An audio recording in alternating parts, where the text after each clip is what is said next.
Good morning to all. In this today's class, we are going to see about the photoelectric effect. This is Unit 8, Dual Nature of Radiation and Matter. So last class, we completed up to that some of the experiments that can be done by the photoelectric effect, that is electron emission. So here, that is called the photoelectric effect. So the emission of electrons from a metal plate. So which can be the electromagnetic radiations can be passed by that any metal plate, the electrons can be ejected. That process is called photoelectric effect. So that electrons that can be ejected from the metals is called the photoelectrons, and the corresponding current is called the photoelectric current or photocurrent. Some of the metals that can be ejection of these electrons, so that type of metals are considered as photosensitive metals here. So metals like cadmium, zinc, magnesium, etc. So these are all the metals that can be the photoelectric emission for ultraviolet radiation. That is one of the electromagnetic radiation. So that can be passes through that the materials which eject the photoelectrons. So that metals are considered as a photosensitive materials. So next topic is effects of intensity of, that is effect of intensity of incident light on photoelectric current. And before that, we have to see one of the experimental setup arrangement here. This is the experimental setup arrangement of the photoelectric effect. So when the cathode and anode, cathode C and anode A is connected, it can be present at the evacuated glass tube, and also the source S is there. That source is the ultraviolet rays or any other electromagnetic radiation, but mostly ultraviolet light can be used, and it can be passes through the quartz window, so that can be able to permit the source. So and also it can be the cathode, both the electrodes are connected to the high tension battery, and in between that the ammeter that can be measured in microamperes that can be connected, and also voltmeter is also connected. The voltmeter is first we have to set up at the 0, that is at the center point. So and the current can be measured by the microamperes. So when the ultraviolet rays can be passed through that target, that is quartz window, so it can able to passes through the cathode side. In this cathode side, the electrons can be ejected, that can be absorbed by the anode side.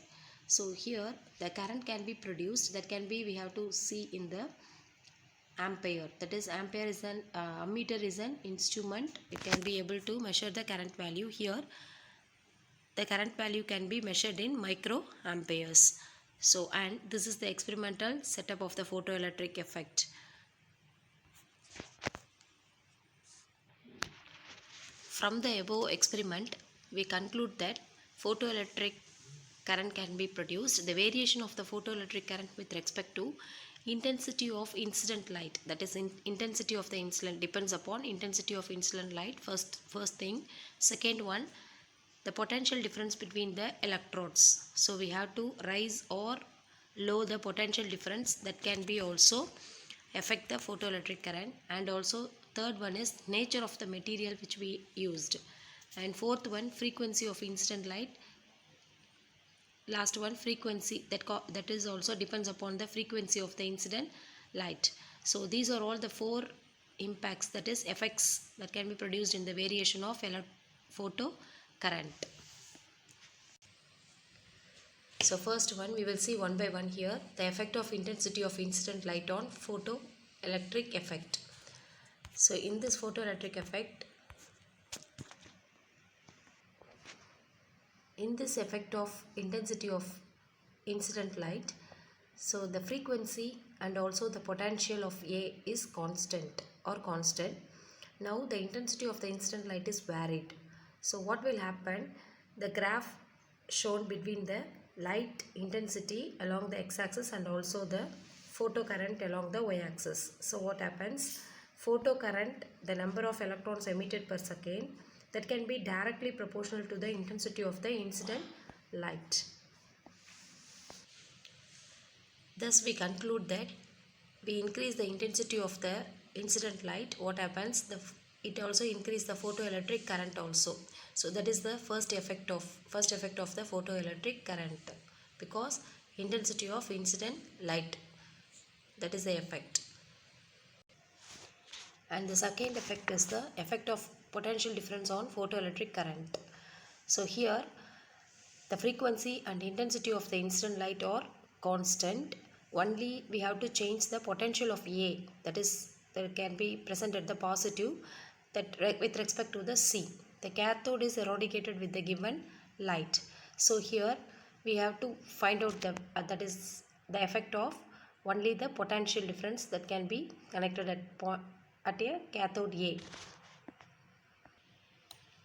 So this graphical representation shows the variation of photoelectric current with potential difference.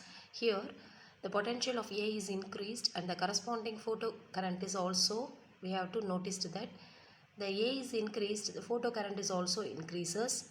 So when one of the stage is reached, the photo current reaches a saturation value, that is called the saturation current. The region of the flat position shows the saturation current here.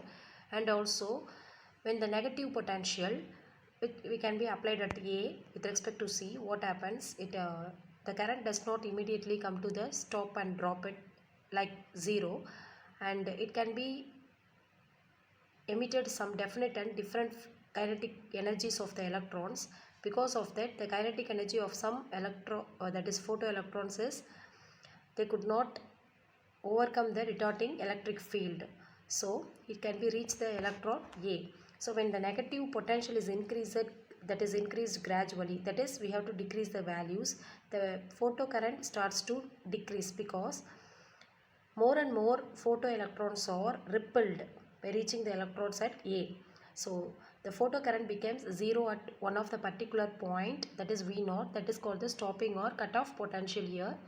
And this stopping potential is defined as, that is one of the value, that is a negative potential that can be given to the collecting electron. It is sufficient energy to stop the energetic photoelectrons so emitted. So this is called the photocurrent becomes 0. So this is called the stopping potential here. Now we will find about the kinetic energy value at the stopping potential, that energetic electron. So it can be comes to rest at the position of the stopping potential. So here the initial kinetic energy of the fastest electron is equal to the work done of the stopping potential.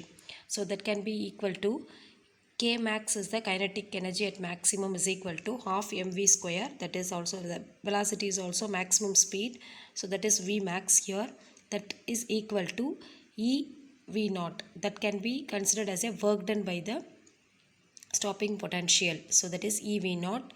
So here you know that V max is the maximum speed and we have to find out the velocity V max. V max is equal to, so all the values are,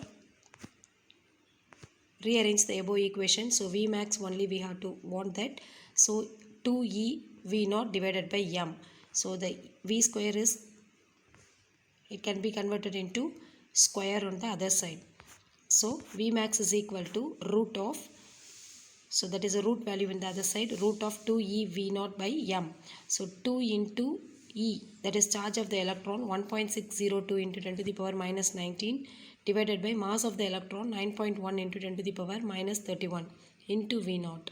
So V naught, here it is the retarding potential or stopping potential that can be changed according to their photocurrent which we used that. So the constant value is 5.93 into 10 to the power 5 root of V naught. So that is the value. Thus we conclude that the given frequency of the incident light, the potential, that is stopping potential, is independent of the intensity of the incident light. The stopping potential that can be does not depend upon the intensity of incident light. This is also implies that the maximum kinetic energy of the photoelectrons is independent of intensity of the incident light also. So this is the conclusion part of this effect. So the next effect is effect of frequency of incident light on stopping potential. In this effect, the intensity of the incident light is constant and the variation of the photocurrent with the different frequencies. So that is the concept here. So we have to see the graph. So in this graph, the variation of photocurrent with collector, that potential for different frequencies of the incident radiation.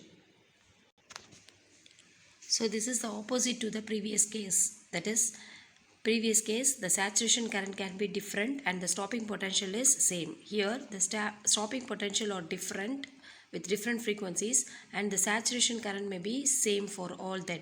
This implies that the frequency is increased, the photoelectrons is emitted with greater kinetic energies, so that the retorting potential is also needed to stop the photoelectrons is also greater. So here the graph is also shown between the frequency and the incident radiation. So the below graph is there. So this is a graph between the frequency of incident radiation and stopping potential for the various metal A and B. So in this graph, the potential varies linearly with frequency. So the certain frequency below a certain frequency called the threshold frequency, that in this case there is no electrons are emitted, hence the stopping potential is completely zero. So for that reason, but the frequency is increased above the threshold value, the stopping potential varies. So here, that is the concept here. When we are increase the frequency above the threshold value, the stopping potential values is also varies linearly. So the next one is laws of photoelectric effect. So before the effects, that is some of the effects we already saw that. So the conclusion of that effect gives some laws about the photoelectric effect. The first law is when the emission of photoelectrons takes place, only the frequency of incident light is greater than a certain minimum frequency called threshold frequency. That is the first law. And the second one is the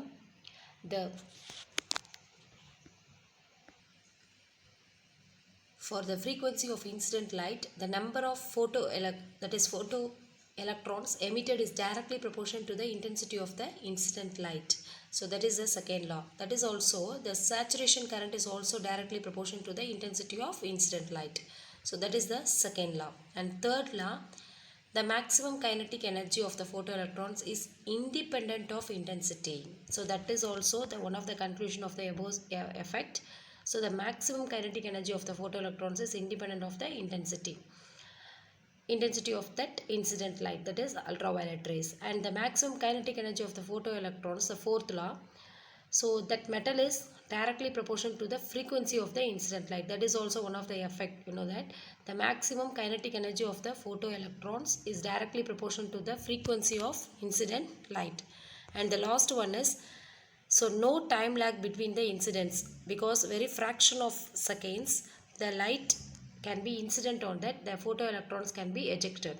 So this is the fifth law.